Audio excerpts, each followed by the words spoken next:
পশ্চিমবঙ্গের মুখ্যমন্ত্রী মমতা ব্যানার্জি দাবি করেছেন যে ভারতীয় জেলেদের মোটা লাঠি দিয়ে পিটিয়েছে বাংলাদেশ। এ সময় তিনি বলেন, বাংলাদেশি মৎস্যজীবীদের আমরা চিকিৎসা দিয়েছি। সোমবার ভারতে ফেরা মৎস্যজীবীদের প্রয়োজনীয় সহায়তা প্রদান অনুষ্ঠানে তিনি এ অভিযোগ করেন। এই সময় মমতা বলেন, পরিস্থিতির শিকার হয়েছিলেন আমাদের মৎস্যজীবীরা। সীমানা পেরিয়ে চলে গিয়েছিলেন। কয়েকজনকে দেখলাম খুঁড়িয়ে খুঁড়িয়ে হাঁটছে। সবাই নয়, আমি বললাম খুঁড়িয়ে খুঁড়িয়ে হাঁটছে কেন? প্রথমে তারা বলতে চাননি। জানতে পারলাম তাদের কয়েকজনকে মারধর করা হয়েছে।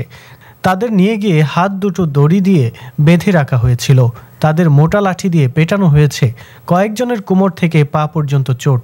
জামা কাপড় পরে আছে বলে বোঝা যাচ্ছে না। এ সময় মমতা উল্লেখ করেন, আমরা মানা করব, আপনারা কখনো আমাদের সীমানার বাইরে যাবেন না। তাতে মাছ না উঠলে উঠবে।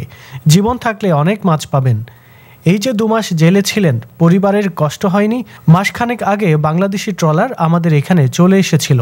তাদের আমরা ভালো করে রেখেছিলাম, তাদের চিকিৎসা করেছিলাম, তাদের ফেরতও দিয়েছি। দুদেশই মৈত্রীর বন্ধনে আবদ্ধ থাক আমরা চাই। ওদের ট্রলার আটকে ছিল, আমরা সাহায্য করলাম যাতে দেশের কোনো বদনাম না হয়। আমরা বিষয়টি ভারত সরকারকে জানিয়েছিলাম, নিজেরাও কথা বলেছিলাম। রোজ আমরা খবর রাখতাম। তারপরেই দুদেশের মধ্যে একটা আদান প্রদান হয়। বাংলাদেশের যারা ছিল তাদের আমরা হ্যান্ডওভার করে দেই, ওরাও আমাদের মৎস্যজীবীদের ফেরত দেয়। উল্লেখ্য, বন্দি বিনিময় চুক্তির আওতায় ভারত থেকে রোববার বাংলাদেশের 90 জেলে দেশে ফিরেছেন। এ সময় ভারতে ফিরে গেছেন 95 জেলে।